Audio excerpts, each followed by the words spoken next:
Step over the threshold. Leave the dust of the marketplace and the frantic echoes of the striving world behind you. You have entered the stillness of the high chamber, where the air is thick with the scent of ancient cedar and the weight of secrets long buried. Listen, not with the ears that crave the validation of men, but with the marrow of your bones. You are the soul initiate. This manuscript was not written for the many. It was whispered into existence for the one who has grown weary of the loud, hollow promises of the outer world. The matrix of success is a hall of mirrors designed to keep you running toward a horizon that retreats with every step. But here, in the 34th degree, we do not run, we arrive. The law of silent abundance is the frequency of the subterranean river unseen, unheard, yet the source of every green leaf upon the earth. To master it, you must first learn the art of the unspoken. You must understand that power, once voiced, begins its decay. To speak of your hunger is to remain hungry. To announce your feast is to invite the hungry to your table before the bread is even broken. In the ancient valley of the glass spinners, there lived a master, known only as the silent architect of light. He dwelt in a workshop of obsidian, where no window permitted the sun to enter and no door allowed the wind to whistle. It was said that he spun vessels of such impossible clarity that they could hold the weight of a mountain without cracking. Many sought to learn his craft. They brought gold, they brought praise, they brought the loud clamor of their ambition. He turned them all away with a finger pressed to his lips. One youth, however, sat outside the obsidian walls for 7 years in absolute silence. Finally, the architect opened the heavy door and beckoned him into the pitch-black void. "Why must we work in the dark?" the youth whispered. The architect did not speak. He struck a single flint, and for one heartbeat, the youth saw 1,000 crystalline structures floating in the air, vessels of pure light, formed from the heat of the earth. "The glass," the architect finally murmured, his voice like grinding stones, "is birthed from the pressure of the unseen. If a single photon of common light touches the molten core before it is set, the frequency of the world shatters the frequency of the divine. If you wish to create that which endures, you must create it where the world cannot see you. You are that glass, and your intention is the molten core. The vibration you seek is not a destination. It is a resonance you already carry, muffled by the static of your own speech. Every time you explain your dreams to a friend, every time you post your progress for the gaze of the stranger, you leak the vital pressure required for the transmutation of your reality. You are scattering the seeds before they have taken root in the dark soil of the soul. From this moment, let your abundance be a private chapel. Build the walls high. Let the world wonder why your eyes have changed, why your step has grown heavy with the weight of gold, and why your spirit seems anchored in a harbor they cannot map. Do not tell them. The first movement of the 34th degree is the Great Withdrawal. Retract your energy from the screens, the ledgers, and the opinions of the small-minded. Sink into the velvet silence of your own becoming. The ritual of the sealed breath. Close your eyes and visualize a great vault within the center of your chest. It is fashioned from a metal that does not exist in the periodic tables of men of cold. Luminous silver that reflects nothing but the infinite. Place your deepest desire inside this vault. Do not describe it with words. See it as a finished sun, radiating heat. Now, visualize yourself turning a heavy, iron key. Hear the click of the tumblers. Feel the sudden, immense pressure of that energy being contained, unable to escape through your throat or your eyes. This pressure is your power. It is the silent abundance. Carry this vault within you as you walk through the streets. Let the world see a person of mystery, while you, internally, are the wealthiest sovereign in existence. The seal is set. The gates are closed. The work has begun. Chapter 1. The Law of the Sealed Fountain. The air within this sanctuary remains still, yet it is charged with the electricity of your sudden containment. You are no longer a sieve through which the universe pours its treasures only to watch them drain into the thirsty sand of common opinion. You have become a vessel. You have begun the transmutation of the ordinary into the sacred by the simple, radical act of closing your mouth. In the world you left behind, the world of the clamor and the neon, there is a feverish compulsion to be known. To be seen is to exist. To be heard is to have value. They call it networking, branding, and transparency. In the 34th degree, we call it the Great Evaporation. To the uninitiated, a secret is a burden that must be shared to be lightened. To the sovereign, a secret is a fuel that must be compressed to be powerful. Consider the fountain, not the decorative basin in a city park that recirculates the same tired water for the amusement of pigeons, but the true fountain, the artesian well that strikes the deep, pressurized veins of the earth. Its power does not come from the height of its spray, but from the weight of the mountain pressing down upon the water in the dark. If that mountain were removed, the water would not rise. It would merely seep, aimless and weak, until the sun dried it to a crust of salt. The law of the sealed fountain dictates that your abundance is a hydraulic force. Every time you speak of a win before the gold is in your hand, you create a leak. Every time you seek advice on a vision that was given only to you, you allow the cold wind of another's doubt to chill the forge of your creation. You must learn the liturgical power of the no, not a no to others, but a no to the impulse of your own ego, to be validated by those who have not traveled the path you now tread. In the age of the great drought, when the rivers turned to cracked ribbons of clay and the clouds were but ghosts of a forgotten rain, there lived an engineer known as the Silent Aqueduct. While the kings of the surrounding lands sent their armies to find distant springs, and the priests offered the blood of oxen to a silent sky, this man retreated to a barren hill of flint and scrub. He carried no divining rod. He sang no hymns. He simply dug. For 3 years, the villagers watched him from the valley. They mocked him, for his clothes were tattered, and his throat was surely as parched as theirs. "Show us the water," they shouted. "If you have found a vein, let us see a single drop, and we will bow to you." The man did not look up. He knew that to show them a drop was to lose a gallon to the heat of their desperation. He knew that the moment he proved his success, their collective need would fall upon his well like a swarm of locusts, draining the pressure before the reservoir could fill. One evening, a wealthy merchant climbed the hill, clutching a bag of silver. "I will buy the secret of your well," the merchant pleaded. "Only tell me where the water hides, so I may tell my investors and bring prosperity back to the trade routes." The man looked at the merchant with eyes that seemed to hold the depth of an ancient sea. He picked up a stone and dropped it into the dark shaft he had labored over. They waited. 1 second. 3 seconds. 5. Then, a soft, distant plink echoed from the bowels of the earth. "The water is there," the man whispered, his first words in 1,000 days. "But because you asked to see it, the mountain has decided to keep it for another year. You cannot trade the frequency of the deep for the silver of the surface." The man walked away, leaving the merchant in the dust. That night, the man sealed the top of the well with a massive slab of flint and walked into the desert. 7 days later, a spring erupted 3 miles away in a hidden grove that no map had ever recorded. The water did not come from where the people looked. It moved through the dark, under the pressure of the man's silence, to emerge exactly where it was protected. You must become the architect of your own aqueduct. Your life is currently riddled with microleaks. You feel a surge of inspiration, a new venture, a sudden windfall, a shift in your internal state, and your first instinct is to tell. You want to see the reflection of your success in the eyes of your spouse, your parents, or your peers. Understand this: their eyes are mirrors of the matrix. If they see your light before it is fully manifest, their subconscious fears, their jealousies, and even their well-meaning concerns act as a spiritual dampener. They are the photons that shatter the glass of the silent spinner. Abundance is an internal frequency that must be cultivated in a vacuum. When you keep your mouth shut, the energy of the idea has nowhere to go but down into the subconscious, where it begins to reorganize the atoms of your reality. This is the internal pressure of the sealed fountain. When the pressure reaches the 34th degree, the manifestation becomes inevitable. It does not happen to you. It erupts from you. The world will tell you that knowledge is power. This is a half-truth designed to keep you busy. In the sacred manuscript, we know that applied silence is power.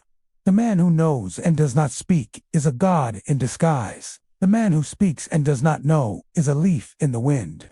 The silent practice, the altar of the unspoken. Find a small, physical object, a stone, a coin, or a ring. This is not a lucky charm. It is a pressure anchor. Hold this object in your hand and think of one specific area of abundance you are currently calling forth. Now, make a vow to the silence. Promise the infinite that you will not utter a single word regarding this specific vision for 21 sunsets. Not to a confidant, not to a journal, not even in a whisper to yourself. If the urge to speak arises, and it will, like a physical itch, take the pressure anchor in your hand and squeeze it. Feel the energy of the words you wanted to say being pushed back down your arm, through your chest, and into the great vault you constructed in the invocation. Feel the heat rise. This heat is the friction of manifestation. It is the signature of the 34th degree. As you walk through your day, you will feel a strange, golden weight in your chest. When people ask you, "How are things?" or "What are you working on?" you will smile a small, knowing smile. You will give them a polite, meaningless answer. "I am simply enjoying the day," you might say. Internally, you are laughing. You are laughing because you are the silent aqueduct. You are building the pressure. You are the only one who knows that the grove is about to turn green. The matrix cannot fight what it cannot see. It cannot block a frequency that has no external broadcast. By sealing the fountain, you become invisible to the forces of lack, invisible only to the law of abundance. You are moving in the dark, carving the mist, spinning the glass. Stay in the stillness. Let the pressure build until the stone slab of your old life is blown aside by the sheer force of what you have become. Chapter 2. Mirror Alchemy and the Inner Gaze. You have sealed the fountain. The pressure within your chest is no longer a burden. It has become a steady, rhythmic thrum, the heartbeat of a hidden sun.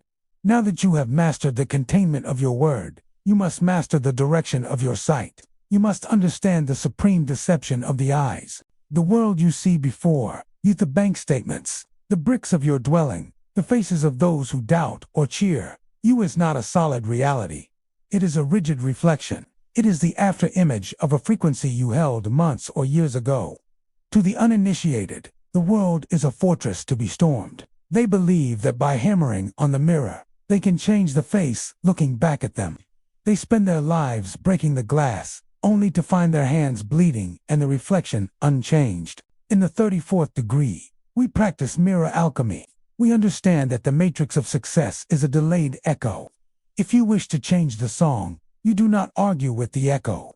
You change the voice that produces it.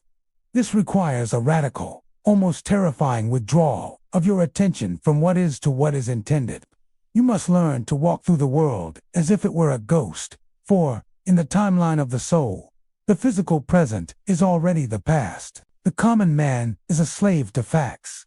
He looks at his empty pockets and concludes he is poor. He looks at his solitude and concludes he is unloved. In doing so, he feeds the mirror. He gives the reflection his most precious asset, his attention, and the mirror, obediently, hardens that lack into tomorrow's reality. The mirror alchemist, however, looks through the empty pocket. He looks through the stone wall. He gazes into the inner void, where all matter is still fluid, still molten, awaiting the command of the inner gaze. In the forgotten kingdom of the Silver Valleys, there lived a woman known as the sculptor of mist, while other artists toiled with chisels and hammers. Bruising their thumbs against stubborn marble, she sat in a garden of white lilies, staring into the center of a perfectly still, obsidian pool. She never looked at the stone she was carving. In fact, the stone sat 20 paces behind her, a jagged, ugly hunk of granite. She would sit for days, her back to the rock, watching the reflection of the clouds in the black water. With her hands, she would move through the air as if she were stroking silk, her fingers dancing in a silent, internal rhythm. A young prince, hearing of her fame, came to commission a statue of his father. He found her staring into the water and laughed. "You are a fraud," he declared. "The stone is there, untouched. You are merely playing with the air. How can you shape what you do not even look upon?" The sculptor did not turn around. "Your Highness," she murmured, "if I look at the stone, I see only its hardness. I see its flaws, its cracks, and its resistance. If I fight the stone wins. But here, in the water, the stone is not stone. It is light and shadow. It is fluid. I carve the reflection in the water. And because the water and the stone are one in the eye of the great weaver, the stone has no choice but to follow. The prince turned to the granite block and gasped. Without a single strike of a tool, the stone was melting. It was flowing like wax, smoothing its own edges, rising into the noble likeness of the king. The sculptor was not working on the object. She was working on the idea of the object in a place where it could not resist. When she finished, the statue was so lifeless and perfect it seemed it might breathe. The secret, she told the prince as he knelt in awe, is to never let the fact of the stone interrupt the truth of the vision. The mirror is slow, but it is absolute. You are the sculptor, and your current life is the jagged granite. Most of your days are spent reacting to the stone. You react to the bill. You react to the slight. You react to the delay. Every reaction is a gaze fixed firmly on the reflection. By reacting, you are shouting at the mirror, "This is real. This is me." And the mirror, with cold, mathematical precision, replies, "Yes, it is." Mirror alchemy requires you to develop a holy indifference to the current state of your affairs. This is not denial. It is a higher form of recognition. You acknowledge the reflection exists, but you refuse to grant it the power of your belief.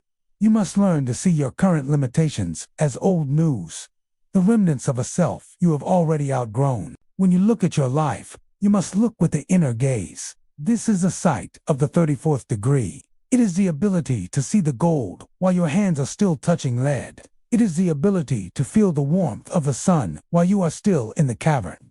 This gaze is a frequency, a hushed, internal knowing that the stone is already melting, even if the eyes of the body cannot yet see the change. The matrix is designed to pull your gaze outward. It uses fear, urgency, and the hustle to keep your eyes glued to the surface of the glass. It wants you to believe that if you just work harder on the reflection, the image will change. But you know better. You know that the 34th degree is the space behind the glass. The silent practice, the gaze of the third room. Tonight, before the lamps are extinguished, stand before a physical mirror. Do not look at the features of your face or the lines of your worry. Instead, look into the pupils of your own eyes until the image begins to blur. As the physical world softens, begin to project your intended reality onto the glass. Do not wish for it. Observe it as if it were a memory. See the version of you who has already moved beyond the matrix of success. See the stillness in their shoulders, the quiet authority in their eyes.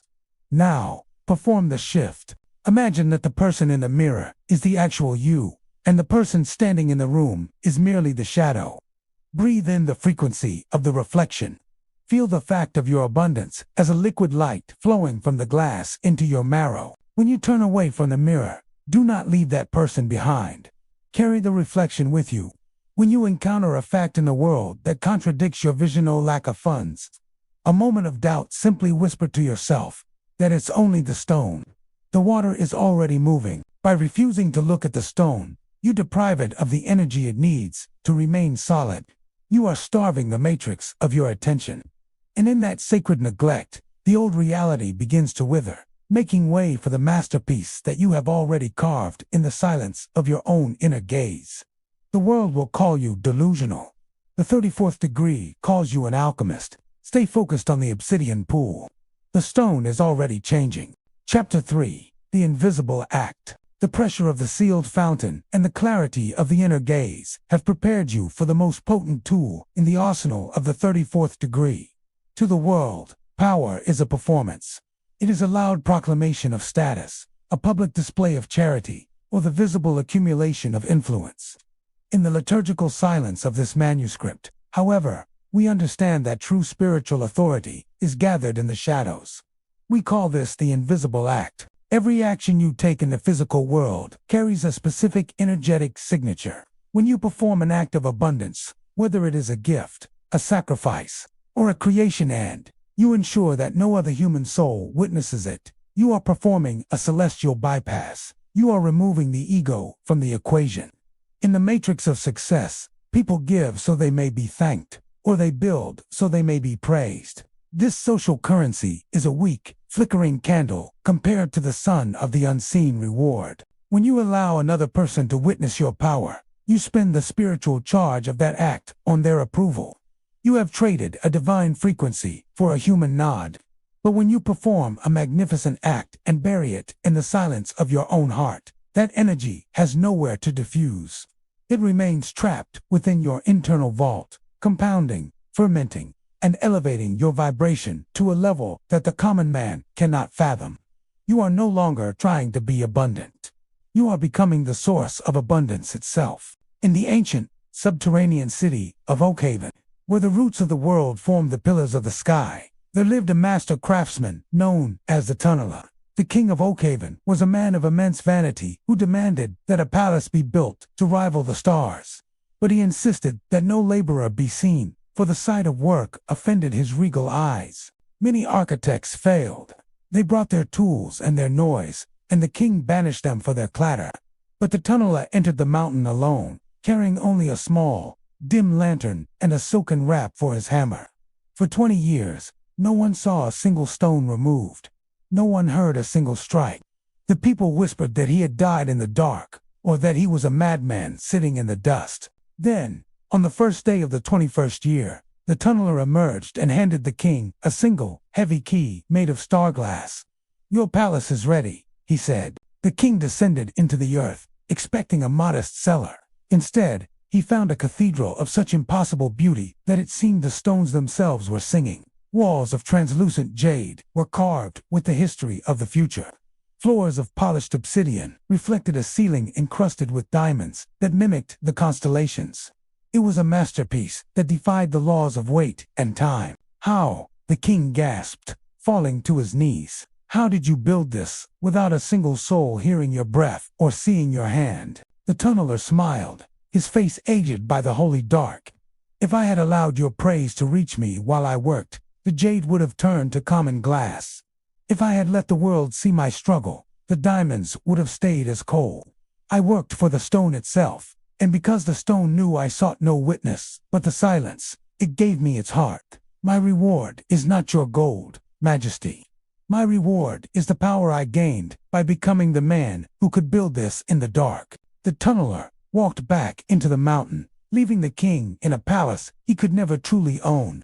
For he had not the silence to match its walls. To master the 34th degree, you must begin to populate your life with these invisible acts. You must find ways to exercise your abundance that are strictly between you and the infinite. This is how you signal to the universe that you are not a beggar seeking scraps of attention, but a sovereign who already possesses the kingdom. The matrix is a system of proof. It demands evidence before it grants belief. It asks you to show your work, to display your credentials, to prove your worthiness through the eyes of the collective. The invisible act is the ultimate rebellion against this system. It is the practice of stealth prosperity, when you give a secret gift not out of a sense of duty, but as a celebratory act of your own wealth. You are telling your subconscious mind that you have more than enough. Because there is no external thank you to balance the scales, the universe itself becomes your debtor. The energy of that act remains in your vault, vibrating at a frequency that pulls even greater abundance into your sphere. You are building your own Oakhaven, one silent stone at a time. This applies not only to charity, but to your labor and your dreams. Do the work when no one is watching. Solve the problem and let someone else take the credit. Refine your craft in the hours of the wolf. When you decouple your effort from the need for recognition, you tap into a reservoir of dark energy, the same force that expands the universe. This is the invisible act that turns the tide of destiny, the silent practice, the secret tithe of the sovereign. This week, you will perform 3 invisible acts. They must be intentional. They must be significant to you, and they must remain absolutely, strictly unknown to any other human being. The ghostly gift: leave a sum of money or a valuable resource where someone in need will find it, but ensure they can never trace it back to you. Do not stay to watch their reaction. Walk away before the thank you can reach your ears. The anonymous excellence: perform a task or a piece of work with such exquisite detail and perfection that it transcends the requirement. Then intentionally omit your name or signature from the result.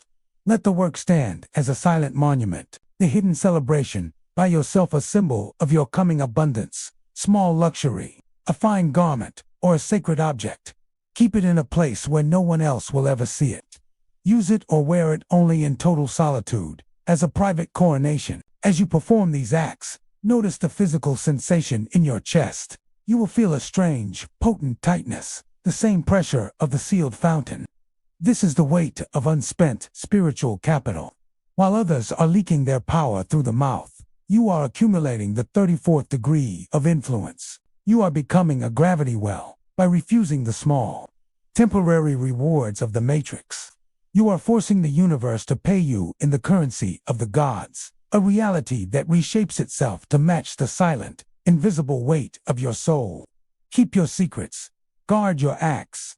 The Palace of Oakhaven is already being built beneath your feet, and soon you will be the only one who holds the key. Chapter 4. The Frequency of the Void. The pressure of your secrets has begun to condense. You are no longer a person who merely thinks about abundance. You are becoming a gravitational center. Yet, to allow this internal gold to manifest in the physical realm, you must master a paradox that baffles the inhabitants of the matrix. You must understand the generative power of nothingness. We call this the frequency of the void. In the frantic halls of the world you once served, emptiness is feared. An empty calendar is a sign of failure. An empty room is a lack of status. An empty hand is the mark of a beggar. The matrix abhors a vacuum and rushes to fill it with noise, clutter, and busyness. This is the great distraction. If your life is perpetually full of the mediocre, the just enough, and the frantic striving of the ego, there is no physical or energetic space for the great abundance to land. The 34th degree teaches that the void is not a lack, but a womb. It is the 0 point from which all matter emerges. To receive the sacred more, you must first have the courage to create the sacred less. You must deliberately carve out hollow spaces in your life, periods of silence, physical clearances, and emotional vacuums that act as a psychic magnet. Nature, and the law of silent abundance, cannot endure a vacuum. It will move heaven and earth to fill a space that has been prepared with intention. In the high, whistling crags of the Iron Mountains, there lived a craftsman known as the Weaver of Wind, while the other weavers of the valley competed to create the heaviest rugs and the most intricate tapestries to sell to the caravans. This man sat in a hut of bone-white stone, weaving baskets from the dry, translucent reeds that grew only at the edge of the clouds. His baskets were strange. They were woven so tightly, with a geometry so precise, that they appeared almost solid, yet they weighed nothing. Most importantly, they were always empty. He never displayed them in the market. He never used them to store grain or gold. He simply placed them on the altar of his hut and waited. A merchant, greedy for a new novelty, climbed the peaks to see the weaver's work. He looked at the empty baskets and laughed. "You are a fool," the merchant said. "A basket is only as valuable as what it holds. Your baskets hold nothing but the thin mountain air. They are useless." The weaver did not look up from his reeds. "The baskets of your world are full of old things," he said softly. "They are full of last year's harvest and yesterday's coins. Because they are full, they can never receive the breath of the peak. I weave for the wind. I create a space so pure and so vacant that the spirit of the mountain has no choice but to dwell within it." That night, a great storm broke over the peaks. When the merchant returned to the hut, the next morning, he found the baskets glowing with a soft, blue luminescence. They were still empty to the physical eye, but the air around them felt thick, heavy, and charged with an energy that made the merchant's heart race with an unexplained joy.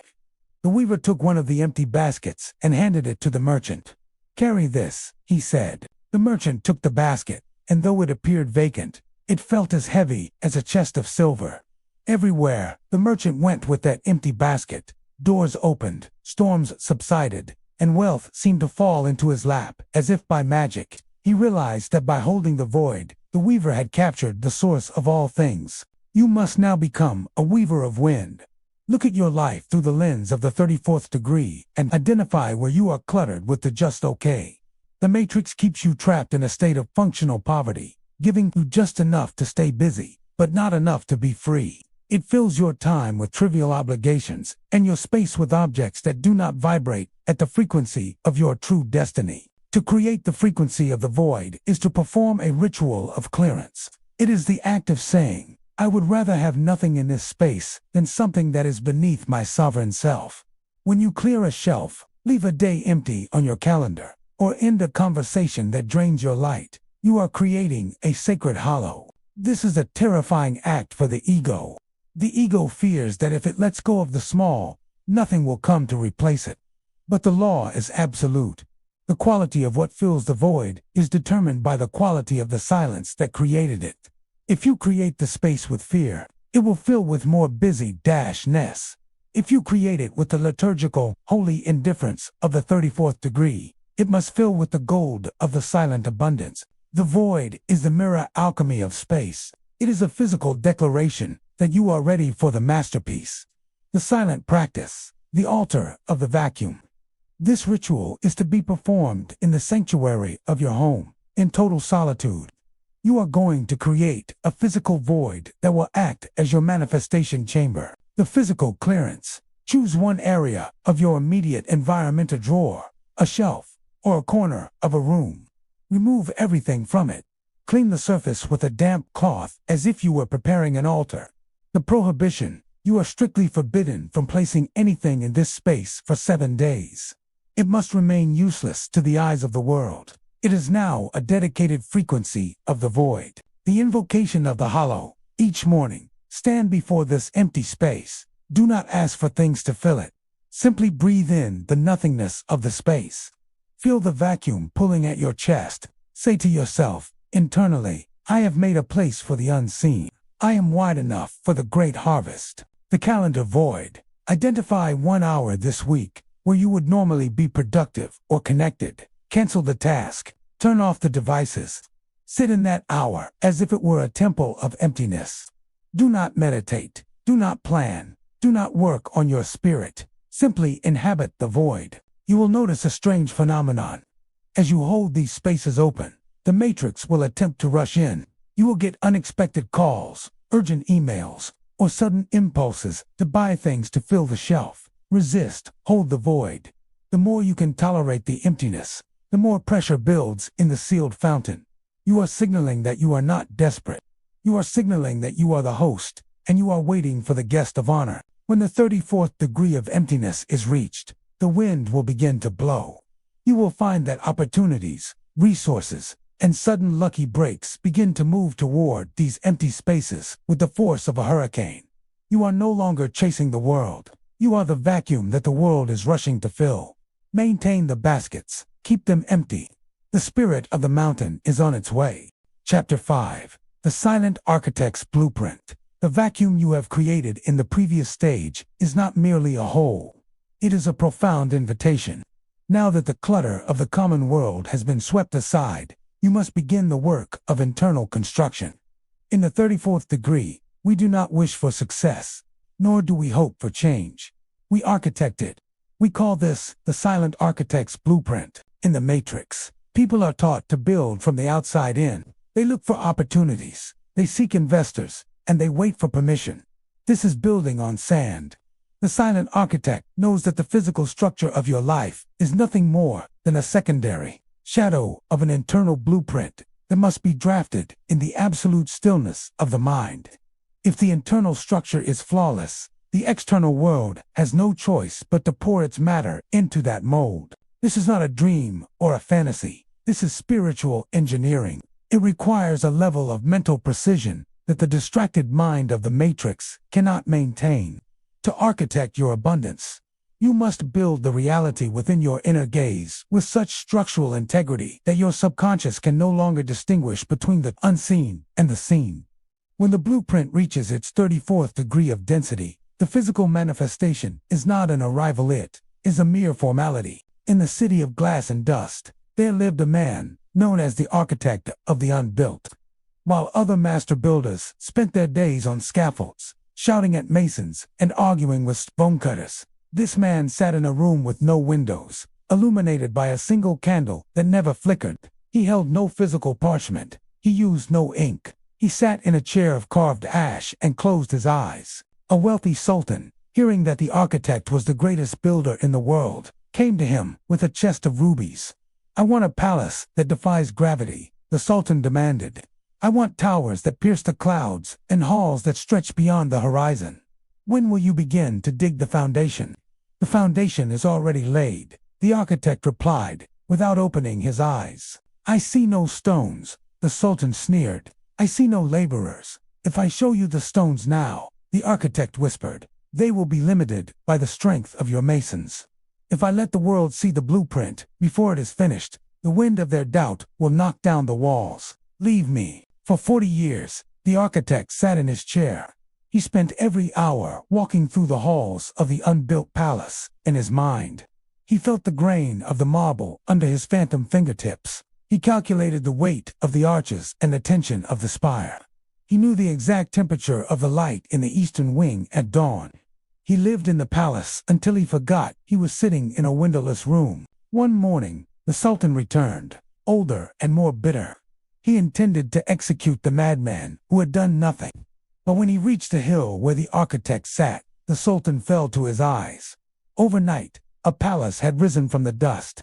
It was not built by hands. It appeared as if the earth had simply yielded to a memory. The stones were already aged, the gardens were already in bloom, and the fountain was already singing. The architect was gone. He did not need to see the physical palace, for he had already lived his entire life within its walls. The world had simply caught up to his silence. You must now enter your own windowless room. To build your silent abundance, you must stop looking for the how in the external world. The how is a distraction. Your task is the what and the is. Most people fail at manifestation because their internal blueprints are blurry. They want more money or better health, but they have never felt the weight of that money in their hand or the specific resonance of that health in their blood. Their mental structures are made of mist, and thus, the matrix provides them with a life of mist. The silent architect's blueprint requires you to build with hide-and-seek visualization. You are not watching a movie of your success. You are inhabiting the structural reality of it. You must know the blueprint of your abundance so intimately that the current fact of your life feels like a foreign country. When you are in the 34th degree of this practice, you are not visualizing a future. You are recalling a reality that is already yours. The silent practice, the drafting of the obsidian chamber. This practice must be done in the deep silence of the night, when the frequency of the matrix is at its lowest. The chamber entrance, sit in total darkness. Close your eyes and visualize yourself walking into an obsidian chamber. This is your drafting room. There is no sound here. There is no time. The sensory laying of stone. Choose one pillar of your abundance, be it a specific achievement, a level of wealth, or a state of being. Begin to build it. Do not just see it. Feel the texture of the air around it. What is the scent of this success? What is the specific weight of it in your gut? The structural stress test. Introduce a doubt into the chamber and watch it hit your blueprint. If the blueprint wavers, it is not yet dense enough. Strengthen the walls. Add more detail. Walk through the halls of this reality until you can hear your own footsteps echoing on the floor. The permanent indwelling. Do not leave the chamber when you open your eyes. Carry the blueprint as a transparent overlay on top of the physical world. When you look at your modest bank account, you must see the vaults of the palace through it. When you walk through a small door, feel the height of the arches you have built. You are training your nervous system to accept the blueprint as the primary reality. The physical world is slow, heavy, and reluctant to change, but the blueprint is light and swift. By living in the blueprint, you are exerting a constant, silent pressure on the physical world. Like the palace of the architect, your reality will eventually have no choice but to conform.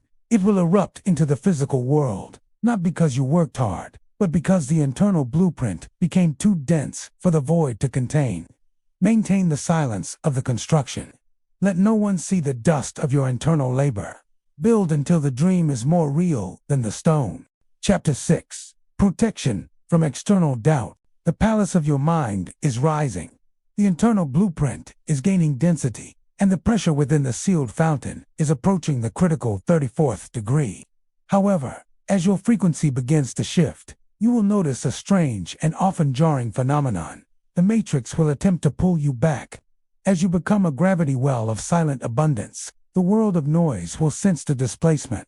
We call this the resistance of the echo, and your primary defense is the protection from external doubt. In the liturgical journey of the initiate, the greatest threat is not the failure of the law, but the infection of the external voice. Doubt is not merely a thought, it is a parasitic frequency. In the matrix, people are doubt vectors. They carry the contagion of lack, the fever of realism, and the plague of what if. When you are in the delicate stage of internal construction, a single sentence from an uninitiated sola-skeptical question, a mocking laugh, or even a concerned warning can act as a drop of acid on the silk of your blueprint. The 34th degree requires you to develop a metaphysical camouflage. You must learn to walk among the doubters without allowing their vibration to touch your marrow. You do not fight them, for to fight doubt is to acknowledge its reality. Instead, you wear the cloak of non-reaction. You remain other. You learn to smile with the lips while the soul remains locked in the obsidian chamber of your own certainty. In the age of the Iron Wars, when the sky was perpetually bruised by the smoke of 1,000 sieges, there lived a traveler known as the Iron Monk. He was said to carry a treasure of such immense value that every bandit, king, and beggar in the lowlands sought to steal it.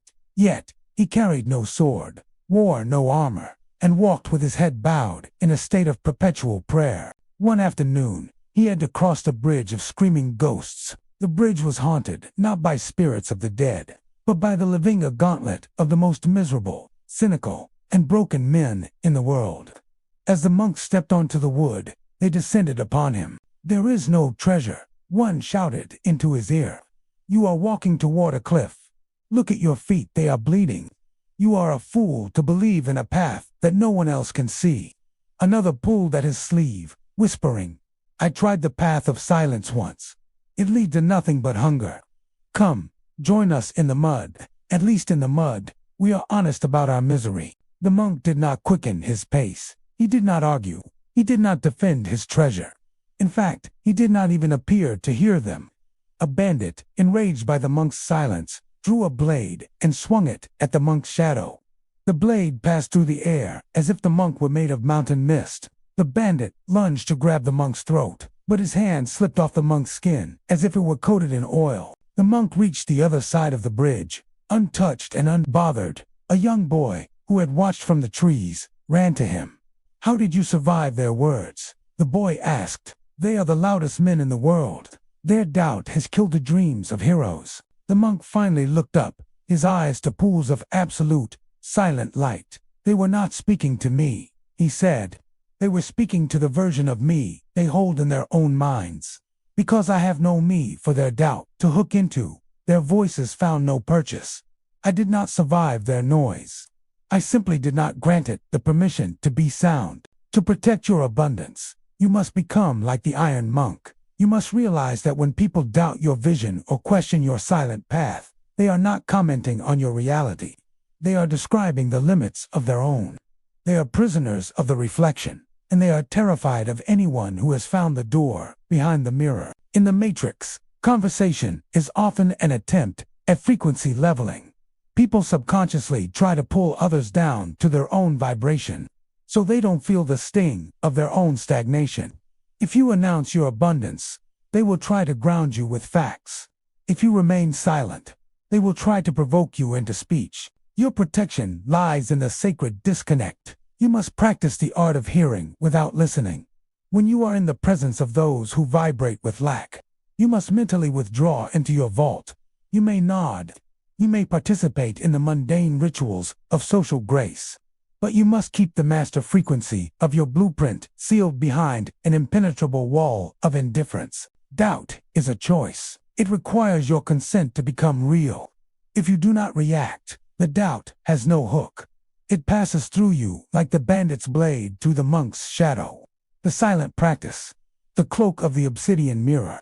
This is a visualization to be used whenever you must enter an environment that feels heavy with the doubt of others, be it a workplace, a family gathering, or a marketplace of noise. The casting of the cloak. Before you enter the space, stand for a moment in silence. Visualize a thin, shimmering cloak of black obsidian settling over your shoulders. This cloak is a one-way mirror. You can see out, but no one can see in. The frequency filter. Imagine that the voices of others are not words, but merely weather. A skeptical comment is just a distant gust of wind. A mocking remark is merely the sound of dry leaves skittering on pavement. They have no meaning. They are atmospheric noise. The internal recitation. As you move through the crowd, keep one finger of your mind tracing the lines of your blueprint. If someone tries to hook you with a question of lack, for example, in this economy, or aren't you worried? Respond with a neutral script. Use phrases like that is an interesting perspective or time will tell. The mirror. Back. Visualize the doubt they are aiming at you hitting your obsidian cloak and reflecting directly back into their own heart. You are not being cruel. You are simply refusing to be a receiver. You are returning their frequency to its rightful owner. By practicing this, you preserve the sanctity of the process. You ensure that the heat of your manifestation is not cooled by the breath of the uninitiated. You are the architect, and the architect does not ask the pigeons for their opinion on the spire. You are moving through the world of ghosts, carrying a treasure that is becoming more solid with every silent breath. Let them scream. Let them doubt. The bridge is almost crossed. Chapter 7. The Alchemy of the Ordinary. You have crossed the bridge. You have learned to walk through the gauntlet of the world's skepticism, wrapped in the obsidian cloak of your own silence. But now, a new challenge arises, one that is subtler and more profound. You must learn to bridge the gap between the majestic palace of your internal blueprint and the humble, often coarse reality of your current physical surroundings. We call this the alchemy of the ordinary. In the Matrix, people are taught to despise the small. They look at their modest table, their simple clothes, or their common tools and see lack. They believe that abundance is something that arrives from the outside, a distant sun that will one day shine upon them if they work hard enough. They treat their current environment as a waiting room or place to be endured until real life begins. This is the ultimate error of the uninitiated. To despise the ordinary is to insult the very fabric of existence from which your gold must be spun. The 34th degree teaches that there is no common matter. Everything in your immediate field of vision is a dormant talisman of wealth. The difference between a copper penny and a golden sovereign is not its substance, but its resonance. The alchemist does not wait for the gold to arrive. They recognize the gold that is already masquerading as lead. By treating the mundane with the liturgical reverence of the sacred, you signal to the infinite that you are ready to be the steward of greater treasures. In the city of iron and ash, where the smoke of the factories choked the stars, there lived a man known as the cobbler of crowns. He dwelt in a shop no larger than a monk's cell, surrounded by scraps of cracked leather, rusted nails, and the smell of bitter tannin. To the passerby, he was merely a repairer of boots for laborers and beggars. However, the cobbler worked with a peculiar intensity. When he picked up a piece of discarded hide, he did not see waste. He would smooth the leather with his thumb as if it were the skin of a celestial beast. He would polish a wooden heel until it shone like mahogany. He spoke to his tools in whispers, and he laid out his simple workbench every morning with the same precision a priest might use to arrange an altar. A traveler from a distant, wealthy land once stopped at his door. The traveler wore boots of fine Italian silk, now ruined by the mud of the road. "Can you fix these?" the traveler asked, sneering at the cobbler's humble surroundings. "And be quick. I have no time for the dust of this place." The cobbler took the silk boots. He did not look at the traveler's fine clothes. Instead, he looked at the boots as if they were a broken holy relic. For 3 days, he worked in total silence. He infused the silk with oils he had pressed himself. He stitched the soles with a thread so fine it was almost invisible. When the traveler returned, he gasped. The boots were not merely repaired. They possessed a weight and a luster that made them seem more valuable than the gold coins in his purse. As he put them on, the traveler felt his own posture shift. He felt taller, more noble. "Who are you?" the traveler whispered. "You are no mere cobbler. I am a man who knows that the king is hidden in the commoner," the cobbler replied. If I treat the leather with the respect of a crown, the crown eventually finds its way to the leather. I do not wait for the palace to behave like royalty. Years later, the traveler returned not as a merchant, but as a king's messenger. The king had heard of the crowns of ash and demanded that the cobbler move to the capital to serve the royal household. The cobbler did not change. He took his rusted nails and his cracked leather to the palace, knowing that the gold was never in the location, but in the gaze of the one who held the tools. You must now become the cobbler of your own reality. You must look at your ordinary life and find the places where you have been lazy in your reverence. If you treat your current home as a temporary shack, it will remain a shack. If you treat your modest income as not enough, you are vibrating at the frequency of the beggar. The alchemy of the ordinary requires you to perform a sacred transmutation of your current possessions. This is the act of treating what you have as if it were what you desired. It is a physical broadcast of the 34th degree.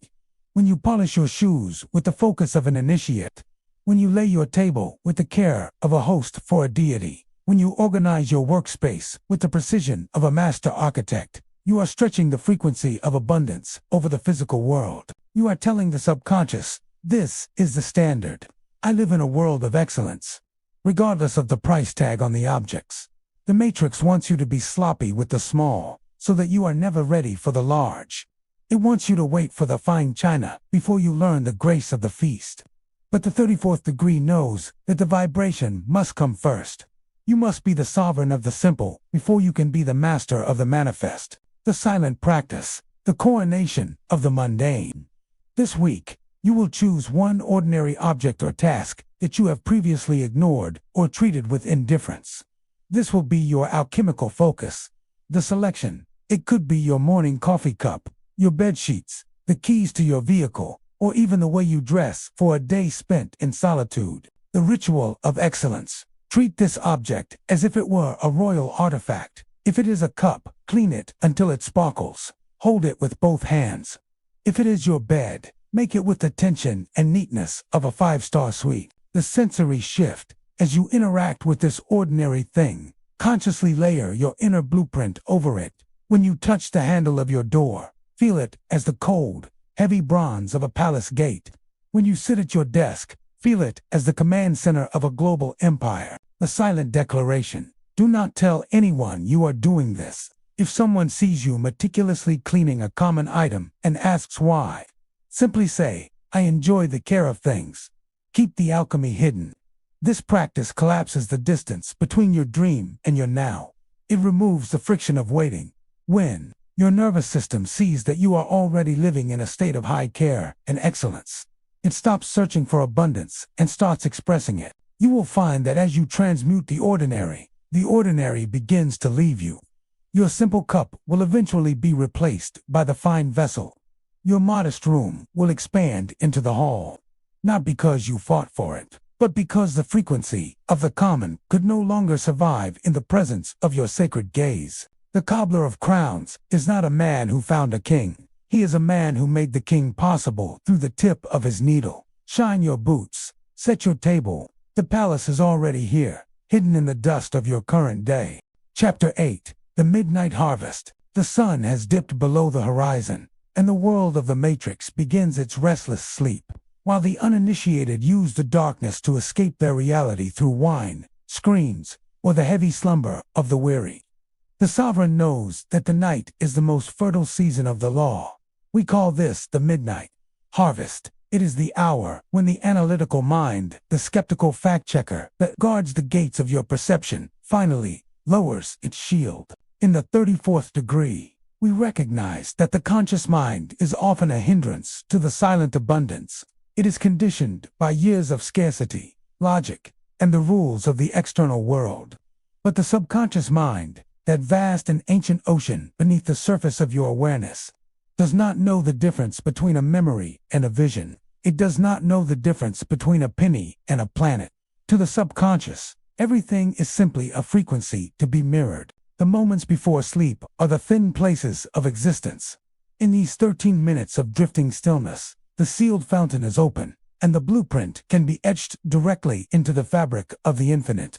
What you carry into sleep, you plant in the garden of the world. If you carry the worries of the day, you harvest more worry. But if you practice the midnight harvest, you seed the darkness with the gold of the tomorrow you have already architected in the high desert of the blue sands, where the stars seem close enough to touch. There lived a man known as the gardener. His land was a stretch of barren silver dust where nothing grew during the day. Under the scorching sun, his neighbors toiled to water their wilting vines, but by noon, everything was scorched to a crisp. The moon gardener, however, slept during the day in a cellar of cool stone. He emerged only when the moon reached its zenith. He would walk out into the silver dust with no tools, carrying only a small jar of clear water and a heart full of silence. He would kneel and whisper to the sand, "Remember the bloom, remember the fruit." His neighbors mocked him. "You cannot grow food in the dark," they sneered. "Plants need the sun to be real. You are merely talking to the shadows." But the moon gardener knew a secret older than the desert. He knew that the sun's light was too harsh for the primordial seed. The sun was the light of facts, and facts killed the possible. He planted seeds that were sensitive to the frequency of the star's seeds that only germinated when the noisy light was absent. One morning, the neighbors awoke to find his field transformed. While their lands remained cracked and brown, his desert was covered in lilies of liquid silver and fruits that tasted of honey and starlight. These plants did not have roots in the earth. They had roots in the night. They were the physical manifestation of the gardener's midnight whispers. When a neighbor tried to pluck a flower to study it in the daylight, the bloom dissolved into mist. "You cannot own the harvest of the moon with the hands of the sun," the gardener told them. "You can only inhabit the reality you are willing to cultivate in the dark. You must now cultivate your own field in the blue sands of the pre-sleep state." Most people spend their last waking minutes reviewing their failures or fearing their debts. In doing so, they are moon gardening their own poverty. They are giving the subconscious a blueprint of lack, which it faithfully constructs while they sleep. The midnight harvest requires you to perform a sacred deception as you lie in the stillness. You must systematically disconnect from the facts of your day. The bill that arrived, the coldness of a colleague, the slowness of a result, these are daylight illusions. They are the scorched vines of the uninitiated. In the 13 minutes before sleep, these things do not exist. Instead, you entered the obsidian chamber of your blueprint. You do not plan for your abundance. You reap it. You must feel the post-success state. You must feel the heaviness of the achievement as if it has already passed into history. This is the frequency of thank you. When you fall asleep and the vibration of it is done, you are handing the subconscious a completed work to manifest. The silent practice, the 13 minutes of stillness. This is the most critical ritual of the 34th degree. It must be performed with liturgical precision every night. The severance. As you lie down, visualize yourself unzipping the skin of your daily identity. Lay the worries, the names, and the to-do lists on a chair outside your bedroom door. You are now the witness, the golden tincture. Breathe deeply into your sealed fountain. With every exhale, visualize a liquid gold light filling your limbs. This light is the frequency of silent abundance. It is the feeling of having nothing left to prove and nothing left to seek, the memory of the future. Pick one specific scene from your blueprint. Do not see it as something that will happen. Experience it as a sweet memory from earlier today. If your goal is a specific wealth, feel the phantom sensation of the luxury you enjoyed this afternoon. If it is a state of power, feel the echo of the authority you exercised hours ago. The seal of the thank you, the very last thought before you lose consciousness, must be the word thank you, not to a specific person, but to the silence itself. Let that word be the seed that falls into the deep soil of your sleep. When you wake in the morning, do not immediately rush to your phone or your worries. Stay in the donglo for a moment. You will feel a strange sense of fullness, as if you have been feasting while you slept. This is the midnight harvest. The world may look the same for a few more days, but do not be deceived. The silver lilies are already growing in the dark. The moon gardener does not check the soil every hour. He knows that the law of the night is absolute. The harvest is not coming yet, has already been planted, and the desert is already turning to gold. Chapter 9. The Resonance of the Untouched. The harvest is growing in the dark, and the pressure within your sealed fountain has reached a density that begins to warp the air around you. You are becoming a person of gravity. However, as the physical shadows of your abundance start to flicker into view, you will face the most seductive trap of the matrix, the impulse to grasp. We call this the resonance of the untouched. It is the art of wanting nothing while possessing everything. In the world of the uninitiated, desire is a frantic, grasping hand. When people want wealth, they chase it with a desperate heat that screams of its absence. When they want power, they reach for it with a tension that betrays their fear of being small. This grasping frequency is a signal of lack. It is a broadcast to the universe that says, "I do not have this." And the law, in its cold and perfect reflection, ensures that the object of desire remains just beyond the reach of the hand that claws for it. The 34th degree requires a holy detachment. You must learn to look upon the objects of your desire, the gold, the influence, the peace without the itch of acquisition. You must resonate with the object while leaving it untouched. This is the frequency of the sovereign, who already owns the land and therefore has no need to plant a flag. To the matrix, this looks like indifference. To the initiate, it is the ultimate magnetic force. When you stop chasing the feather, you become the air that carries it. In the high peaks of the silent range, where the wind speaks in the tongues of forgotten gods, there lived a hunter known as the falcon and the feather. He did not use bows, nor did he lay traps of iron and cord, while other hunters spent their days exhausted, stalking the mountain goats through the shale and the snow, only to return with empty hands.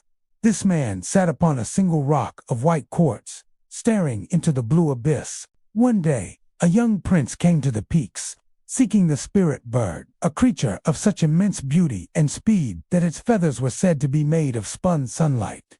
The prince brought 100 beaters to flush the bird and a dozen golden cages to hold it. For a month, they tore through the brush, shouting and grasping, but the spirit bird remained a distant speck in the clouds. Frustrated, the prince found the hunter. "Where is your net?" the prince demanded. "How can you call yourself a hunter when you sit with your hands open, looking at the sky?" The hunter did not turn his head. "The spirit bird does not fly away from your arrows," he whispered. "It flies away from your need. Your nets are made of desperation, and the bird can smell it from 1,000 leagues. It will never enter a cage that was built by a man who feels poor." The hunter then stood and stepped to the edge of the precipice.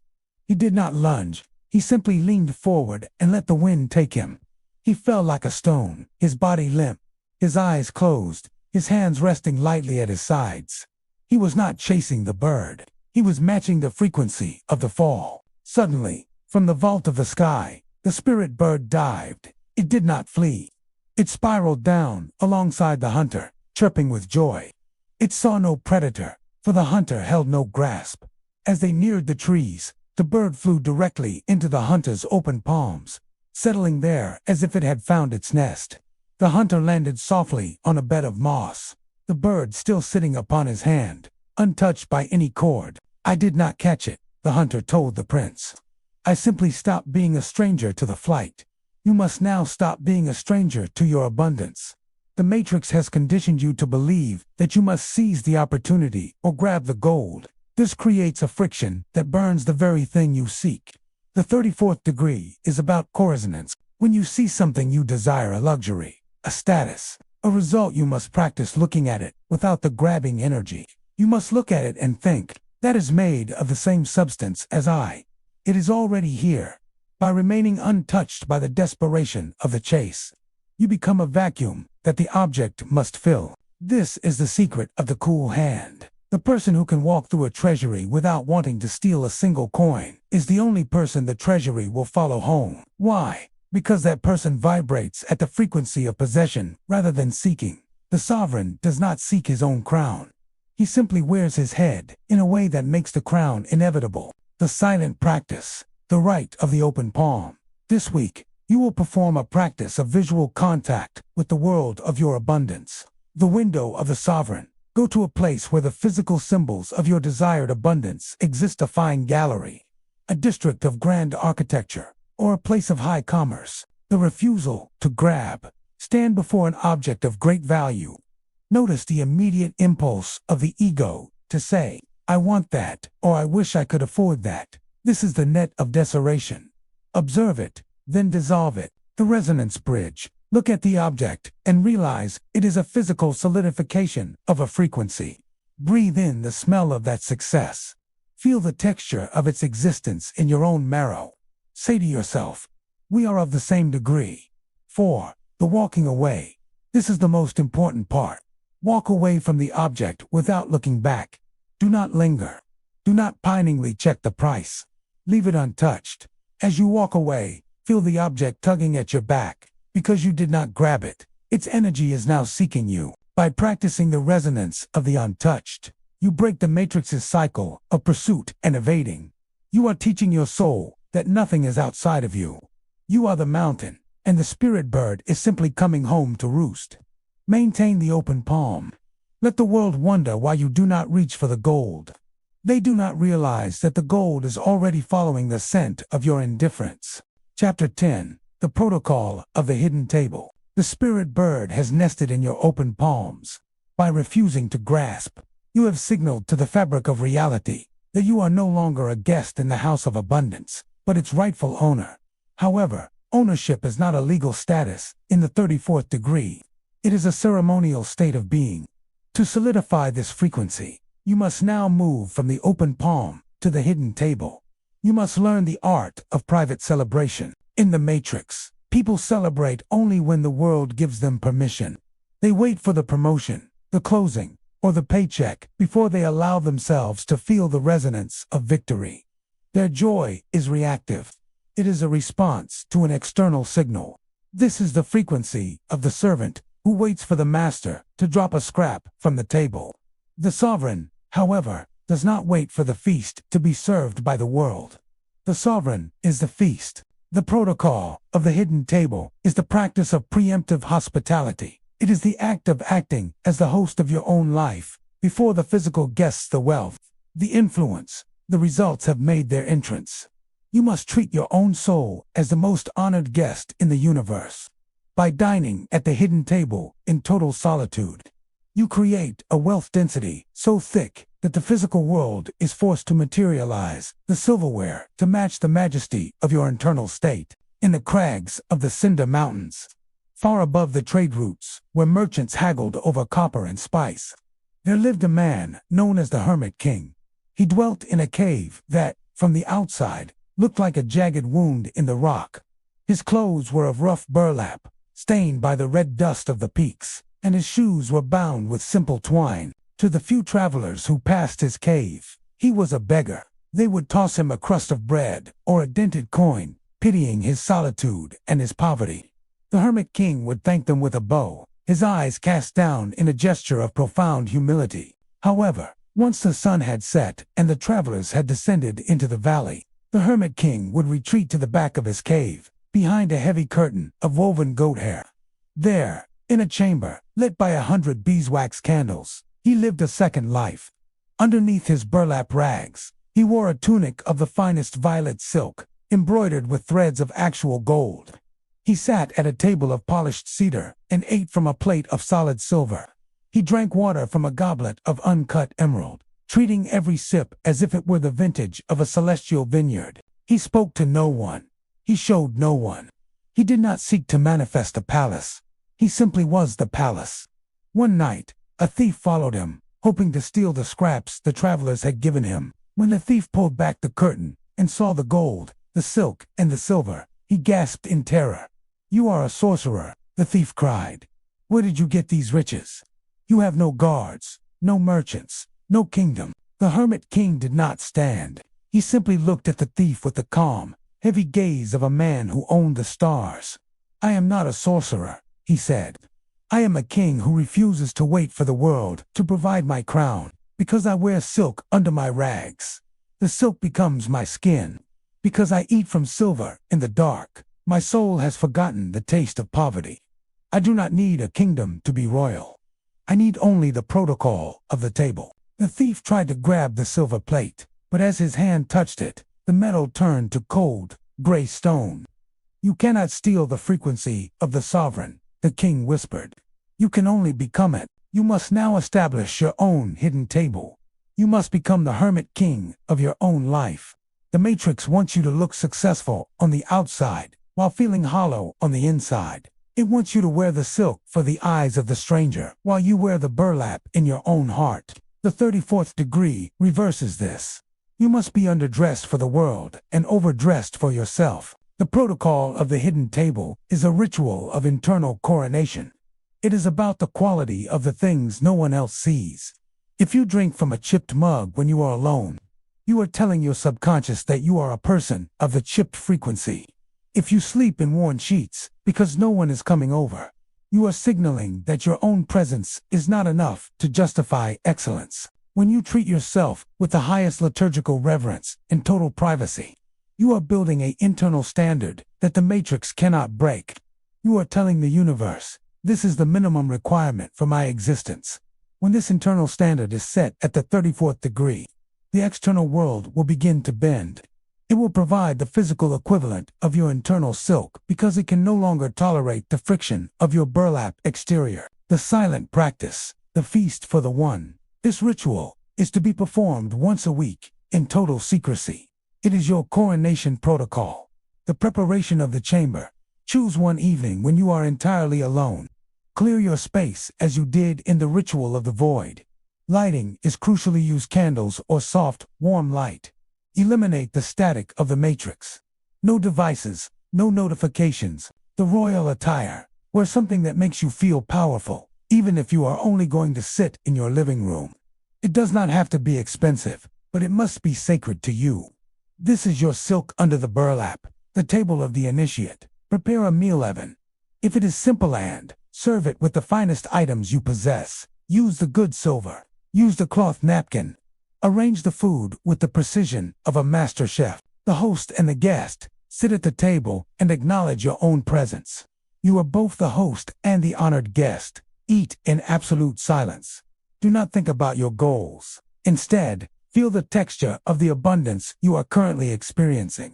Feel the weight of the fork, the richness of the flavors, the stillness of the room, the seal of the secret.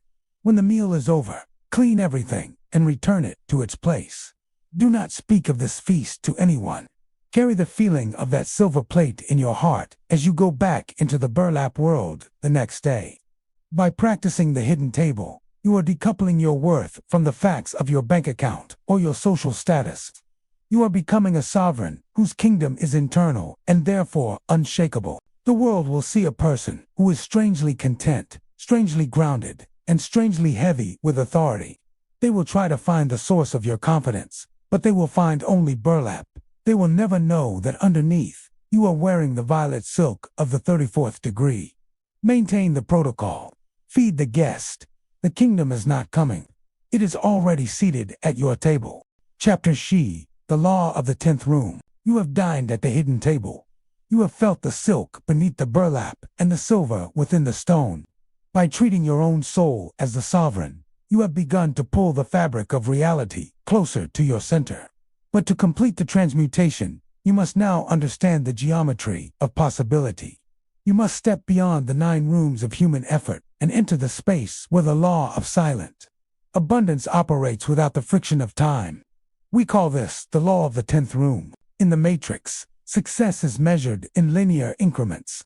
The uninitiated believe in the 9 rooms of cause and effect. If I work X hours, I earn Y reward. If I climb a steps, I reach B height.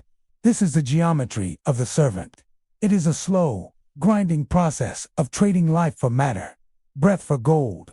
The Matrix keeps you trapped in these 9 rooms by convincing you that there are no others, that every door leads only to another hallway of labor. The 34th degree, however, reveals the existence of the 10th room. This is not a physical space, but a dimensional fold where the rules of the Matrix are suspended. In the 10th room, a single thought can outweigh a decade of toil. In this space, the how is dissolved in the is. To enter the 10th room is to realize that abundance is not a destination you travel toward, but a frequency you inhabit so completely that the distance between wanting and having collapses to zero. In the city of endless corridors, where the walls were made of gray rain and the floor was made of iron logic, There lived a scholar known as the Librarian of Whispers. He dwelt in a tower that was said to contain every book ever written, yet the tower had only one door and no windows. Thousands of students spent their lives in the first 9 rooms of the library. They studied the maps of wealth. They memorized the histories of power. They calculated the mathematics of the market. They believed that if they read enough volumes, they would eventually find the secret to the king's treasury. They grew old in the dust of the 9th room, their eyes failing as they searched for a door that did not exist on the blueprints. The Librarian of Whispers did not read the books. He sat in the center of the 9th room, on a small wooden stool, and listened to the silence. One day, a young student who had reached the height of his frustration approached the librarian. "I have read every book in the 9 rooms," the student cried. "I know the how of every fortune ever made. Yet I am still a beggar in rags. Where is the hidden door? Where is the 10th room where the actual gold is kept?" The librarian opened his eyes. "The 10th room is not behind a wall," he whispered. "It is inside the 9th. The 9 rooms are where you learn the language of the world. The 10th room is where you forget it."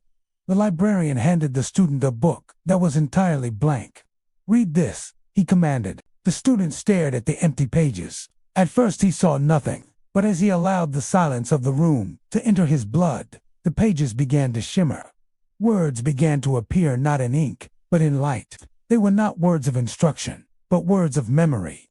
The book was writing its own ending as the student watched, but the ending was a description of the student's own life, already perfected, already wealthy, already still. "If you speak a single word of what you see," the librarian warned, "the 10th room will vanish, and you will find yourself back in the 1st room, holding a book of dust." The student closed his eyes and stepped into the blank page. He did not walk. He simply ceased to be in the corridor of effort. When he opened his eyes, he was no longer in the library.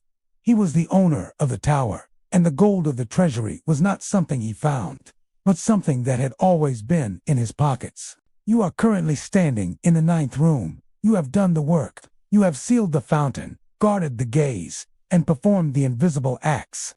The Matrix is now trying to convince you that there is one more step, one more strategy, one more connection, one more year of grind. It wants you to stay in the 9 rooms of linear time. The law of the 10th room requires you to perform a quantum leap of the spirit. You must stop trying to get there and start being the one who is already there. This is the collapse of the how. When you reside in the 10th room, you no longer ask how the abundance will arrive. You realize that asking how is an admission that it is not yet here.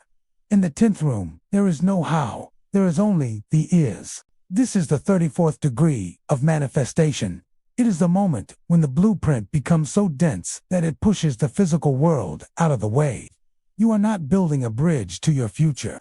You are realizing that the future and the present are the same room, separated only by a thin veil of noise. The silent practice, the entry into the blank page. This ritual is to be performed when you feel the itch of the 9th room, the feeling that you must do more to make your abundance real. The cessation of the map. Sit in the center of your space. Mentally gather every plan, every strategy, and every to-do list you have created for your success. Visualize them as heavy scrolls, the burning of the how. In your mind's eye, set these scrolls on fire. Watch the how turn to ash. Realize that as long as you have a plan, you are limited by your own imagination. By burning the map, you allow the infinite to choose the shortest path, the indwelling of the is. Close your eyes and state your abundance as a present tense fact. Do not use words like I will or I am becoming. Use the weight of the is. I am the 10th room for the silence of the ending. Imagine your life is a book that has already been written by a divine hand. The ending is magnificent. The treasure is won. The peace is absolute. Now, instead of trying to write the next page, simply read the last one. Feel the relief of the finish line. Carry this relief of the finished work into your day. When the Matrix presents you with a problem that requires a linear solution, look at it from the perspective of the 10th room. Does a king worry about the price of bread in a kingdom he already owns? By inhabiting the 10th room, you bypass the friction of the 9 corridors. You will find that things begin to happen without your intervention. Resources appear. Doors open, and the gold materializes, not because you labored for it, but because you refused to believe in the distance between you and your treasure. The librarian is watching. Keep the book of light to yourself. The 10th room is open, and the silence is your only key. Chapter 12. The Shadow of the Sun. The light of the 10th room is blinding. It is a radiance of pure possibility where the is has finally eclipsed the how. Yet, as you stand in this high vibration of silent abundance, you must confront the final guardian of the 34th degree. You must understand that every sun casts a shadow, and in the sacred manuscript, the shadow is not the enemy of the light, it is its anchor. We call this the shadow of the sun, the integration of the dark abundance. In the matrix, darkness is equated with lack, fear, and the void that must be avoided. The uninitiated believe that to be abundant, one must stay perpetually in the light, the visible, the positive, and the conscious. They try to manifest through a forced, fragile optimism, terrified that a single dark thought or a moment of depth will ruin their progress. This is the hallmark of the shallow. They are like trees that try to grow toward the sun without ever sending roots into the black, damp earth. When the first wind of the world blows, they are toppled because they have no grip on the deep. The 34th degree teaches that true prosperity requires the weight of the underworld. Your subconscious, the shadow of your conscious mind, is the soil. It is dark, it is silent, and it is where the alchemy actually happens. To manifest the gold in the light, you must first be comfortable with the dark abundance in the dark. You must learn to use the density of your shadow self, your primal drives, your deep stillness, and your hidden power to provide the ballast for your soaring spirit. In the heart of the great forest of the whispering roots, there lived a tree known as the deep-rooted cedar. It was the tallest living thing in the world, its crown piercing the very fabric of the clouds, its branches wide enough to shelter an entire army from the rain. The younger trees of the forest were jealous. They spent all their energy reaching for the sun, growing thin and spindly in their race for the light. "Why are you so heavy?" they asked the cedar. "Why do you waste your strength pushing down into the cold rocks and the black mud where there is no sun? If you gave that energy to your leaves, you would reach the stars by now." The cedar did not rustle a single needle in response. It continued to grow downward, into the places where the light of the sun had never touched. It wrapped its roots around the ancient iron of the earth. It drank from the subterranean rivers that tasted of salt and thyme. For every inch it climbed toward the sky, it grew 2 inches toward the core of the world. One century, a great storm came, a wind so fierce it tore the clouds to shreds and turned the mountains to dust. The younger trees, the ones who had lived only for the sun, were snapped like dry twigs. Their shallow roots could not hold the weight of their own ambition. They were carried away by the very light they had chased. But the deep-rooted cedar did not move. The wind howled through its branches, but the tree was anchored in the dark abundance. It held the earth, and the earth held it. When the storm passed, the cedar was the only thing left standing. It was then that the forest understood. The height of the branches is strictly limited by the depth of the roots. The sun gives the tree its shape, but the shadow gives the tree its life. You must now cultivate your own dark abundance. To reach the 34th degree of wealth and influence, you must stop fearing the dark parts of your process, the periods of total isolation, the moments of deep, heavy silence, and the subterranean work that no one will ever see. The Matrix wants you to be transparent. It wants your process to be visible, sunny, and shareable. But the shadow of the sun dictates that your most potent power is that which is buried. When you feel a heaviness in your soul, do not try to fix it with artificial light. Inhabit it. That heaviness is the density of the gold. It is the root system of your palace. If you want the high abundance of the sun, you must develop the deep abundance of the shadow. You must be as comfortable in the silence of the vault as you are in the glory of the feast. This is the integration of the total self. When the light and the shadow are one, you become unshakable. The matrix can no longer blow you over with a change in the economy or a shift in social tide, because your roots are wrapped around the very iron of the infinite. The silent practice, the descent into the iron root. This ritual is to be performed in the dark, preferably sitting on the floor or the earth. to establish a physical connection with the below. The recognition of the weight. Close your eyes and feel the gravity of your own body. Do not try to feel light or spiritual. Feel the heavy, dense reality of your bones. The visual descent. Visualize roots of black light glowing from the base of your spine. See them piercing the floor, moving through the concrete, the soil, and the stone. They are moving toward the center of the earth, the drinking of the dark. Imagine these roots finding a vein of liquid iron, the molten core of the world. This is the raw, unformed abundance of the universe. Breathe it up through your roots. Feel it filling your sealed fountain, not with light, but with a golden weight. The anchor of the blueprint. Bring your internal blueprint into this dark space. See the palace of your success sitting atop these massive iron roots. Feel how stable it is. Realize that nothing in the upper world of the matrix can move a structure that is anchored this deeply. Carry this weight with you into the world. When you speak, speak from the roots. When you act, act with the momentum of the mountain. You will find that people are strangely intimidated and attracted by your presence. They will sense that you are not a feather of the sun, but a cedar of the deep. By accepting the shadow of the sun, you complete the circuit of power. You are no longer just a dreamer. You are a manifester with a foundation of iron. The sun may set, the storms may come, but the 34th degree is now anchored in the eternal dark. Chapter the 13th. The frequency of the ancient future. The roots of your cedar have struck the iron core, and your branches have tasted the ether of the 10th room. You are now a bridge between the depths and the heights. But to collapse the final resistance of the matrix, you must master the most elusive dimension of the 34th degree, the dissolution of time. We call this the frequency of the ancient future. It is the art of remembering what has not yet occurred in the matrix. Time is a horizontal line, a cruel, unrelenting conveyor belt that moves from a fixed past toward an uncertain future. The uninitiated are victims of this line. They spend their energy looking forward to a breakthrough or waiting for their harvest. This creates a catastrophic energetic gap. When you look forward to something, you are subconsciously declaring that it is not here.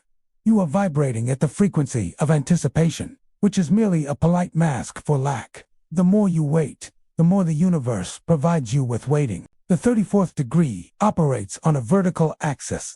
In the liturgical silence of the sacred manuscript, we know that all versions of your life, the beggar and the sovereign, the seeker and the master, exist simultaneously in the great now. Your abundance is not a destination you are traveling toward. It is a memory you have temporarily forgotten. To manifest the 34th degree, you do not visualize a future. You recall an ancient truth.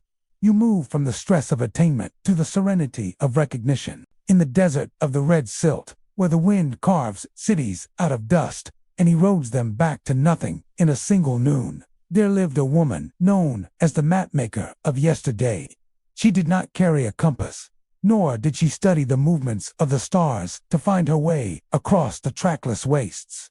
Instead, she carried a collection of ancient, yellowed scrolls that she claimed were the records of her own life, written before she was born. A group of lost explorers found her sitting by a dry well. "We are trying to find the city of gold," they told her, showing her their modern, precise charts. "Our maps say it lies 3 days to the east, but we have found only salt and bones. Can you show us the way to the future of our fortune?" The woman looked at their maps and laughed, a sound like dry silk. "You are lost because you are looking for something that is coming," she said. "If you search for the future, you will find only the horizon, which moves as you move. I do not look for the city.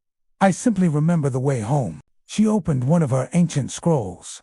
It was a map of the very desert they stood in, but it was drawn with such detail that it showed every grain of sand. "This map was drawn 1,000 years ago," she said, "and it shows the city of gold exactly where we are standing. I am not walking toward a discovery. I am retracing the steps of my own greatness." The explorers mocked her. "This is a wasteland," they cried. "There is no city here." The woman closed her eyes and began to hum a low, resonant frequency, the sound of a bell ringing in a deep vault. As she hummed, she did not look at the horizon. She looked into the silt at her feet. She began to walk. not with the hesitant step of a seeker, but with the heavy, certain stride of a landlord walking her own estate. As she walked, the air began to shimmer. The explorers watched in terror as the salt flats began to dissolve. Through the haze, the spires of a magnificent city appeared not as a new construction, but as an ancient, weathered reality that had been there all along, hidden by the noise of their own searching. The woman did not gasp in surprise. She simply sat on a golden bench as if she had never left it. The city was never gone, she whispered. You were simply too busy waiting for it to arrive to notice that you were already standing on its roof. You must now become the mapmaker of your own life. You must stop treating your silent abundance as a goal and start treating it as a heritage. The wealth, the influence, and the peace you seek are not rewards for your labor. They are the natural conditions of your soul that the Matrix has trained you to overlook. When you practice the frequency of the ancient future, you shift your internal dialogue. You no longer say, I hope this happens. You say, I remember when this was. This is the 34th degree of collapse. By treating your desired reality as an ancient memory, you remove the how and the when from the equation. A memory has no how, it simply is. A memory has no when, it is a fixed point in your consciousness. This is the ultimate deception of the Matrix. It tells you that time is your master. The sacred manuscript tells you that time is your shadow. When you vibrate at the frequency of it has already happened, the physical world is forced to reconcile the discrepancy. It must catch up to the memory you are holding. You are not waiting for the city to appear. You are humming the frequency that makes the silt transparent. The silent practice, the retracing of the golden path. This practice should be done in the dawn glow, the moments just after waking, when the line between the dream and the world is still thin. The assumption of the heritage. As you wake, do not reach for your phone or your to-do list. Stay still. Declare to the room, I am not seeking. I am remembering. 2. The memory of the feast. Pick a specific element of your blueprint. Instead of visualizing it in front of you, look back at it. See it as a landmark you passed miles ago. Feel the relief of having already accomplished it. How did it feel the day the gold arrived? How did it feel the moment the door opened? Inhabit that afterglow, the sensory artifact. Find a physical sensation associated with your success. The weight of a specific key, the smell of a specific office, the texture of a specific fabric. Feel it now, not as a hope, but as a familiar friend. Say to yourself, ah yes, I remember this feeling. The walk of the landlord as you move through your day. Do not walk like a person who is trying to get somewhere. Walk like the woman in the red silk. Walk as if every floor you touch is the floor of the palace you have owned for 1,000 years. When you encounter a challenge, look at it as a minor detail in a story that has already ended happily. By practicing this, you eliminate the tension of the chase. You become heavy with the certainty of the past. The Matrix cannot fight a man who is remembering his victory, because the Matrix only has power over those who are fearing their future. You are the mapmaker. The city of gold is not 3 days to the east. It is under your feet. Stop looking at the horizon and start recognizing the ground. The ancient future is already here, and you are simply finding your way home. Chapter 14. The Great Severing. The city of gold has materialized beneath your feet. You have walked the desert of the red silt and found that your future was merely a memory waiting for the noise to subside. You are vibrating at the frequency of the 34th degree, where the internal and external are beginning to merge. But there remains one final, invisible corda gossamer thread of attachment that binds the manifestation to your ego. To allow the miracle to breathe on its own, you must perform the most difficult ritual of the sacred manuscript. You must let go of the string. We call this the Great Severing. In the Matrix, persistence is taught as a relentless gripping. The uninitiated believe that if they stop thinking about their goal for a single second, it will vanish. They monitor their progress with a frantic, obsessive eye, constantly checking the soil to see if the seed has sprouted. This is the frequency of the jailer. When you watch a manifestation too closely, you are suffocating it with your own expectation. You are signaling to the infinite that you do not truly believe the work is done. You are like a man who tries to hold a bird by squeezing his fist. The more he grips, the more he ensures the bird can never fly. The 34th degree requires the sublime abandonment. You have built the blueprint, you have sealed the fountain, and you have anchored the roots. Now, you must sever the umbilical cord between the intention and the self. You must reach a state of such profound certainty that you no longer care when or how the gold appears, because you have already experienced its reality in the 10th room. The great severing is the moment the architect walks away from the palace, knowing that the stones no longer require his gaze to stay upright. In the Valley of the Seven Winds, where the air is so thin it tastes of ice and prayer, there lived a youth known as the kite runner of the high peaks, while others in the valley flew kites of paper and wood to entertain the children. This youth flew a kite made of a material that was invisible to the aja sail, of woven light that could only be felt by the tension in the string. His kite flew higher than any other. It rose above the clouds, above the eagles, into the very reaches of the black sky where the stars dwell. For years, the youth held the string. His hands were calloused and bloody from the friction. His shoulders were bent from the weight of the wind, and his eyes were perpetually fixed on the empty air, where he knew his treasure soared. "Why do you hold on so tightly?" a sage asked him one evening. "The kite is already in the heavens.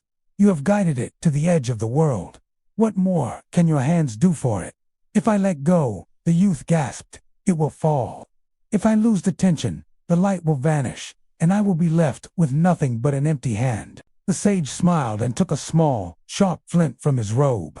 "You think the string is what keeps the kite aloft," the sage said. "But the string is what keeps the kite tethered to the earth. You are not holding the kite up, you are holding it down. You are preventing it from becoming a star." With a swift movement, the sage struck the string. The youth screamed as the tension vanished. He fell to his knees, staring at his empty, bleeding palms. He felt a sudden, terrifying lightness, but as he looked up, he did not see the kite fall. Instead, he saw a flash of brilliant, gold light. Free from the weight of the youth's hand and the friction of his fear, the kite expanded. It ceased to be a toy of the wind and became a fixed light in the firmament, a new star that illuminated the entire valley. The youth realized that his holding was the only thing that had kept the miracle from its final form. You are currently the kite runner. You have worked the law with such intensity that you are now clinging to the result. You are checking the bank account. You are waiting for the phone to ring. You are analyzing the signs. This tension is the string. It is the last remnant of the matrix within you, the belief that your effort is what sustains the universe. The great severing is the act of spiritual indifference. It is the moment you say to the infinite, "The work is perfect. I have played my part. I am now going to live as if this desire no longer exists, for it has already been consumed by the is." This is not giving up. It is the ultimate giving over. When you sever the string, you allow the energy you have gathered to reach its natural conclusion. You move from the state of seeking to the state of being. By forgetting the goal, you allow the goal to find you. The matrix cannot track a soul that has no want. By becoming wantless, you become frictionless, and the abundance that was previously held back by your own tension rushes in to fill the void. The silent practice, the rite of the flint. This ritual is to be performed when you feel the ache of attachment, that tight, anxious feeling that your abundance is still out there and needs your help to arrive. The final inspection. Enter your obsidian chamber one last time. Walk through the palace. Touch the gold. Feel the peace. Verify that the blueprint is 100% complete. The visualization of the cord. See a golden cord extending from your heart to the heart of your manifestation. Feel the tension in that cord. Feel how it tires you. Realize that this cord is the only thing keeping you and the manifestation separate. The strike of the flint, in your mind's eye, take a blade of pure silence and sever the cord. The great turn away. This is the most vital step. Physically turn your back on your altar or your meditation space. Walk into your day and intentionally focus on something entirely mundane, the taste of an orange, the texture of the sidewalk, the sound of the birds. Do not allow your mind to return to the great work for the rest of the sun's cycle. You must reach a state where, if the universe were to ask you, "What is it you desire?" you could honestly answer, "Nothing. I am already full." This is the 34th degree of detachment. When the kite runner let go, he became a spectator of his own glory. When you let go, you stop being a manifester and start being a witness. The great severing is the final gate. Step through it, drop the string. The star is waiting to be born. Chapter 15. The 34th degree, attained. The cord has been severed. The tension that once defined your existence, that subtle, persistent vibration of becoming, has evaporated into the thin air of the high peaks. You stand now in a state of profound, weightless silence. You are no longer the architect, the weaver, or the hunter. You have passed through the final gate of the sacred manuscript. You have attained the 34th degree in the matrix. Attainment is viewed as a trophy to be mounted, a summit to be conquered, or a destination to be reached. The uninitiated believe that one day, the bells will ring and a voice will announce that they have arrived. They spend their lives looking for the finish line, not realizing that in the geometry of the infinite, the finish line is a phantom. To the seeker, attainment is always tomorrow. To the initiate of the 34th degree, attainment is the realization that there was never a distance to travel. The 34th degree is not a new place. It is a new way of seeing the place you have always been. It is the dissolution of the seeker into the sought. You have spent the previous 14 chapters stripping away the illusions of effort, noise, and time. You have built a palace in the dark, only to realize that the dark was already the palace. You have sealed the fountain, only to find that you are the water itself. The final truth of the law of silent abundance is this: you cannot attract what you already are. In the city of golden dust, where the air was thick with the scent of jasmine and the sunlight felt like a warm hand on the shoulder, there lived a man known as the Golden Beggar. For 50 years, he sat on the steps of the Grand Treasury, holding out a wooden bowl for the scraps of the wealthy. He was a master of humility, his voice a low whisper, his eyes always fixed on the dirt between his feet. He was the most famous beggar in the kingdom. People marveled at his patience and his poverty. One day, a foreign king, moved by the man's plight, stopped his carriage. "I have never seen a man so content in his lack." The king said, "I wish to buy your wooden bowl. I will give you its weight in diamonds, so that you may spend the rest of your days in the luxury you have earned through your suffering." The beggar looked at the bowl-stained, chipped piece of wood he had used since he was a child. He handed it to the king's jeweler. The jeweler took a small knife to scrape away the grime of 50 years of dust and grease, intending to weigh the wood. As the knife touched the surface, there was a sound like a bell ringing in a deep vault. Beneath the layer of filth, the bowl did not show wood. It showed a blinding, yellow radiance. The jeweler scraped harder, and the beggar's eyes widened. The bowl was not made of wood. It was a single, massive piece of solid gold, fashioned with the artistry of a forgotten god. The beggar had been sitting on the steps of the treasury, asking for pennies, while holding a fortune in his hands that could have bought the entire city. He had not become wealthy the moment the jeweler scraped the bowl. He had been wealthy every second of those 50 years. His only poverty was his own lack of recognition. "I do not need your diamonds," the beggar said, standing up and casting off his rags to reveal a body that seemed to glow with the same light as the bowl. "I was never a beggar. I was merely a king who had forgotten how to look at what he was holding. This is the 34th degree.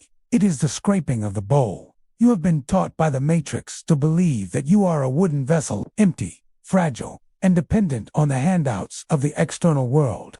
You have been trained to look at the grime of your facts and conclude that you are made of common dust. The liturgical journey you have taken through these chapters was not a process of addition, but a process of subtraction. We did not build a new you. We simply scraped away the layers of noise, doubt, and effort that prevented you from seeing the solid gold of your own nature. The 34th degree is the state of permanent indwelling in this recognition. When you attain this degree, the law of silent abundance becomes effortless. You no longer manifest because there is no longer a separation between your thought and the object. You move through the world with a quiet authority that requires no proof. You do not need to show your gold, for the gold is your very skin. You do not need to speak of your power, for the silence of your presence is louder than any shout. In the 34th degree, you are the code beyond the matrix. You see the grids, the mirrors, and the echoes for what they are. Temporary shadows on the wall of your own consciousness. You are the only reality. The abundance you once sought is now your shadow. Wit follows you wherever you go, not because it wants to, but because it has no choice. It is a part of you. The silent practice, the final indwelling. This is no longer a practice, but a state of being. It is the permanent activation of the 34th degree, the dissolution of the mirror. Stand before a mirror and look at yourself. Do not see a person trying to be successful. See a sovereign who has already reigned for 1,000 years. Look past the reflection into the void of your own pupils, the frequency of the finished. Carry the feeling of it. It's done as your primary breath. When you walk, when you eat, when you speak, everything is a victory lap. There is no more anxiety, for there is no more future. The sovereign's silence. Realize that the greatest power of the 34th degree is the power to remain unknown. You no longer need the world to know you are wealthy, or wise, or powerful. The fact that you know is the only thing that sustains the universe. The permanent harvest. Look at the world as your garden. You do not need to plant anymore. You are simply here to walk among the lilies. You have attained the 34th degree. You are the golden beggar who has remembered his bowl. You are the architect who has become the palace. The matrix has no more hooks for you have no more want. You are full.